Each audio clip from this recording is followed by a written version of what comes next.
Harga gula pasir dan telur di Pasar Binaya Masohi melonjak.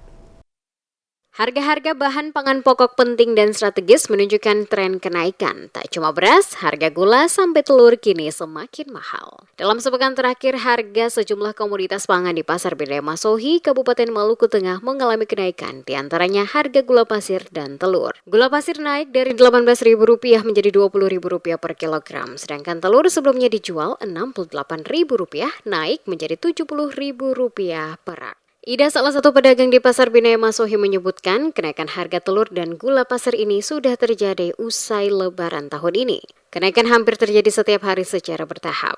Kenaikan harga ini menurutnya disebabkan stok gula dan telur di tingkat agen menipis. Selain dua bahan ini, kenaikan juga terjadi untuk beberapa jenis beras, salah satunya beras jenis Bulog yang saat ini dijual Rp16.000 per kilogram. Beberapa harga komoditi lokal seperti cabai rawit yang sebelumnya berada di harga Rp15.000 per kilo, kini berada di kisaran harga Rp25.000 hingga Rp30.000 per kilo. Ida berharap harga bisa turun dan kembali normal karena harga tersebut sangat membebani masyarakat kecil termasuk dirinya. Beberapa pedagang yang sempat diwawancarai menyebutkan bahwa kenaikan harga cabai terjadi jelang Lebaran. Tomat juga mengalami kenaikan namun tidak signifikan. Menurut mereka, melambungnya harga cabai akibat gagal panen di beberapa sentra produksi akibat curah hujan yang tinggi sebulan belakangan. Beberapa jenis bumbu dapur seperti tomat, bawang, lemon, dan sayur mayur relatif masih stabil penjualannya pada harga standar. Harga gula sekarang 100% naik.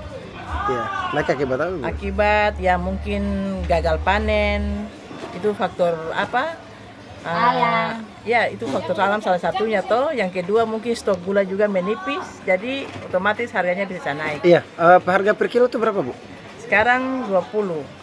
Dari harga 18, 19 sekarang meningkat 20. 20.000 ya? Iya. Ini harga 20 dari kapan, Bu?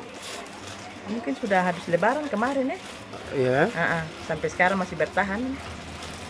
Kira-kira bahan apa yang naik lagi? Telur? Gula, telur salah satunya. Ya, perak itu berapa, Bu? Perak sekarang dari kisaran 68 sampai 70. Sekarang 70.000 per ring ya? 70 per rak. Sebelumnya, Asosiasi Gula Indonesia memperkirakan harga gula kristal putih atau konsumsi pada 2024 bisa mencapai Rp18.000 hingga Rp20.000 per kilogram. Hal itu disebabkan oleh penurunan produksi gula nasional dan faktor musiman yang mendongkrak permintaan. Diketahui angka sementara produksi gula nasional pada 2023 sebanyak 2,27 juta ton. Produksi gula itu turun dibandingkan dengan 2022 sebanyak 2,39 juta ton.